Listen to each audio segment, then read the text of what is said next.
প্রিয় দর্শক, ক্রিকেটের ভিডিও দেখতে আমাদের খেলাবিপি চ্যানেলটিকে সাবস্ক্রাইব করে রাখবেন। ব্রিসবেনের গাবায় ভারত ও অস্ট্রেলিয়ার তৃতীয় টেস্টের চতুর্থ দিনটি ছিল নাটকীয়তা ও উত্তেজনায় ভরা। ভারত তাদের প্রথম ইনিংস শুরু করেছিল 51 রানে 4 উইকেট হারিয়ে, যেখানে লোকেশ রাহুল এবং রবীন্দ্র জাদেজা ক্রিজে ছিলেন। রাহুল তার ধীর ব্যাটিং দিয়ে 84 রান সংগ্রহ করেন, কিন্তু নাথান লায়নের স্পিনে তিনি আউট হন। এরপর জাদেজা এবং নীতিশ কুমার রেড্ডি মিলে ইনিংসকে স্থিতিশীল করার চেষ্টা করেন। জাদেজা তার প্রথম টেস্টে সুযোগ পেয়ে 123 বলে 77 রান করেন, যা দলের জন্য গুরুত্বপূর্ণ ছিল। তবে অস্ট্রেলিয়ার বোলারদের ধারালো আক্রমণে ভারতীয় ব্যাটিং লাইন আপ চাপে পড়ে। মিচেল স্টার্ক এবং প্যাট কামিন্সের বোলিংয়ে ভারত দ্রুত উইকেট হারায়। মিচেল স্টার্ক 3টি এবং প্যাট কামিন্স 4টে করে উইকেট নেন।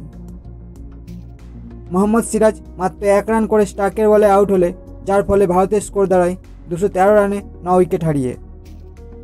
তবে দশম উইকেটে আকাশদীপ এবং জাসপ্রীত বুমরার অবিচ্ছেদ্য 39 রানের পার্টনারশিপ ভারতকে ফলোঅন এড়াতে সাহায্য করে। আকাশদীপের বাউন্ডারি এবং বুমরার ছক্কায় ভারতের স্কোর পৌঁছায় 252, 9 উইকেট হারিয়ে, যা ফলোঅন এড়ানোর জন্য যথেষ্ট ছিল। দিনের খেলা শেষ হওয়ার আগে বৃষ্টির কারণে ম্যাচ বিঘ্ন ঘটে, যা ভারতের জন্য কিছুটা স্বস্তি নিয়ে আসে।